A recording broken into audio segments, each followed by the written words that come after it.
My name is Marsha Landreth, and I'm the Executive Director of the Lake County Crisis Center in Lakeview, Oregon, for victims/survivors of domestic and sexual violence. And I have the honor and privilege of serving on the Board of Directors for the Oregon Coalition Against Domestic and Sexual Violence. And I have a feeling, how many of you work as advocates for domestic or sexual violence? I know somebody over here did. Okay, great. I had a feeling I might be preaching to the choir here. I kind of fell into my job. I agreed to do it on a part-time basis temporarily and fell into it full-time. And but there's a story of why I stay with it and why I feel that I have a passion for it. I cannot tell any of the stories of any of the women that I have helped due to the confidential nature of our work. But I can tell a story about a girl who made a training video. And this training video was to introduce us to the subject of human trafficking. And I had just the vaguest idea of what human trafficking was, but not really.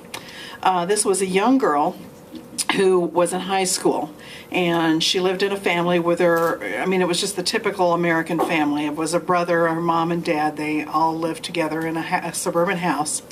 There was a new girl who came to school, and just for the sake of the story, I'll call this girl Nancy. That's my sister's name. There's a Nancy here somewhere. There you are.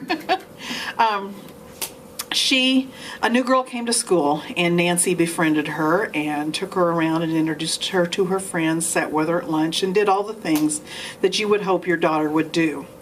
And Nancy brought her new friend home, introduced her to her mom, and her mom was very proud, as we all would if our daughter were doing this.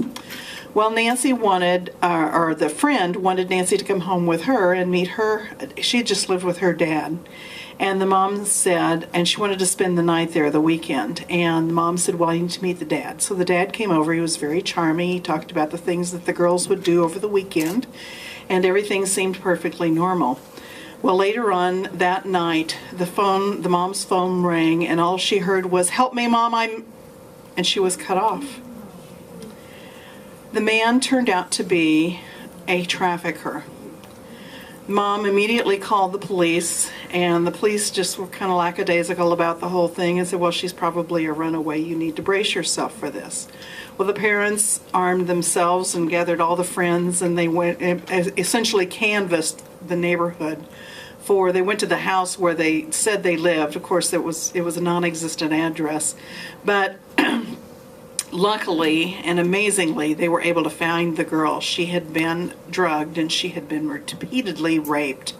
When they rescued her, she was so drugged she wasn't even aware of the fact that she had been rescued, and she fought the nurses and the doctors in the hospital. She was able to make a recovery, and she was making this film. And during the film, she was talking about the experience, and occasionally, mostly she was out of it, but occasionally she would come to, and in the hallway where the men were waiting to come in to her one at a time, she saw the girl that she had befriended at school. And she was actually a victim herself, as is often the case. And so she said, and the thing that got me was that she said, I prayed. And when she said, I prayed, something just kind of reached down and squeezed my heart. And I thought that sweet, precious young child was praying for someone to come and rescue her. And there are young girls and women, and yes, there are men too, and boys all over the world who are held in these desperate, horrible situations.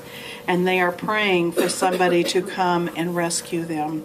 And it is us. It is us who will do that. And so that is why I carry a phone with me 24 hours a day. I roll out of bed in the middle of the night and I go down to the emergency room, and I continue to call my Congress people and until they recognize my voice. We need money to